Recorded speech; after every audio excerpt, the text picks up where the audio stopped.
بسم اللہ الرحمن الرحیم۔ انسان اپنی فطرت سے ایک آزاد مخلوق ہے۔ اللہ نے اس کو آزاد پیدا کیا ہے اور اس کا منشا یہی ہے کہ وہ آزاد رہے۔ دیگر مخلوقات میں اسے امتیاز بخشا ہے اور سب سے معزز مکرم قرار دیا ہے۔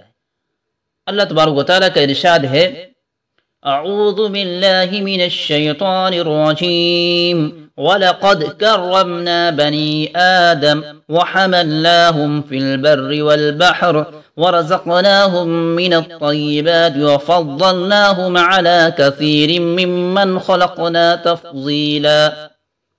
ہم نے اولاد آدم کو عزت دی اور خشکی و تری میں ان کی سواری کا انتظام کیا اور ان کو نفیس اور پاکیزہ چیزیں عطا فرمائی اور اپنی بہت سی مخلوقات میں ان کو نمایاں فوقیت دی۔ سورج اور چاند اس کے لیے بنائے، رات اور دن اس کے لیے نکالے، ہوائیں اس کے لیے چلائی، پانی کے چشمے اور نہریں اس کے لیے نکالے۔ وَسَخَّرَ لَكُمُ الْفُلْكَ لِتَجْرِيَ فِي الْبَحْرِ بِأَمْرِهِ وَسَخَّرَ لَكُمُ الْأَنْهَارَ وَسَخَّرَ لَكُمُ الشَّمْسَ وَالْقَمَرَ دَائِبَيْنِ وَسَخَّرَ لَكُمُ اللَّيْلَ وَالنَّهَارَ، اور اللہ نے کشتی کو تمہارے لیے مسخر کیا تاکہ وہ اس کے حکم سے سمندر میں چلے، اور دریاؤں کو تمہارے لیے مسخر کر دیا، اور تمہارے سورج اور چاند کو مسخر کر دیا جو برابر چلتے رہتے ہیں۔ رات اور دن کو تمہارے لیے مسخر کر دیا، بلکہ پوری کائنات کو ان کے لیے مسخر کیا اور ان کے کام میں لگا دیا۔ وَسَخَّرَ لَكُم مَّا فِي السَّمَاوَاتِ وَمَا فِي الْأَرْضِ جَمِيعًا مِّنْهُ، آسمانوں اور زمینوں میں جو کچھ ہے سب کو اس نے اپنی طرف سے تمہارے لیے مسخر کر دیا ہے۔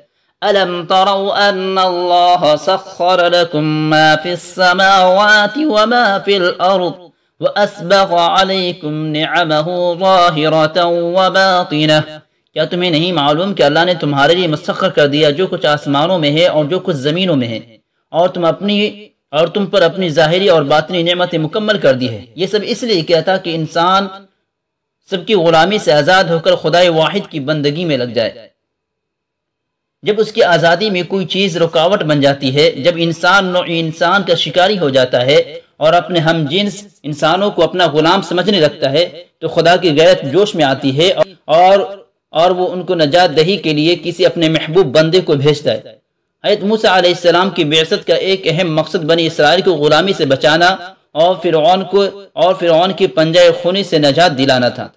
بعثت موسیٰ کی غرض و غایت کا تذکرہ کرتے ہوئے اللہ تعالیٰ خود فرماتا ہے، إِنَّ فِرْعَوْنَ عَلَا فِي الْأَرْضِ وَجَعَلَ أَهْلَهَا شِيَعًا يَسْتَضْعِفُ طَائِفَةً مِّنْهُمْ يُذَبِّحُ أَبْنَاءَهُمْ وَيَسْتَحْيِي نِسَاءَهُمْ إِنَّهُ كَانَ مِنَ الْمُفْسِدِينَ وَنُرِيدُ أَن نَّمُنَّ عَلَى الَّذِينَ اسْتُضْعِفُوا فِي الْأَرْضِ وَنَجْعَلَهُمْ أَئِمَّةً وَنَجْعَلَهُمُ الْوَارِثِينَ وَنُمَكِّنَ لَهُمْ فِي الْأَرْضِ وَنُرِيَ فِرْعَوْنَ وَهَامَانَ وَجُنُودَهُمَا مِنْهُمْ مَا كَانُوا يَحْذَرُونَ۔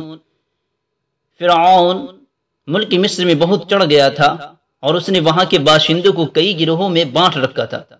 ان میں سے ایک گروہ کو وہ کمزور سمجھ کر ان کے لڑکوں کو ذبح کرتا تھا اور ان کی عورتوں کو زندہ رہنے دیتا تھا۔ وہ بڑا مفسد تھا اور ہم چاہتے تھے کہ ان لوگوں پر جو ملک میں کمزور سمجھے جا رہے تھے احسان کرے اور انہیں پیشوا بنائے اور انہیں وہاں کا وارث بنا دے۔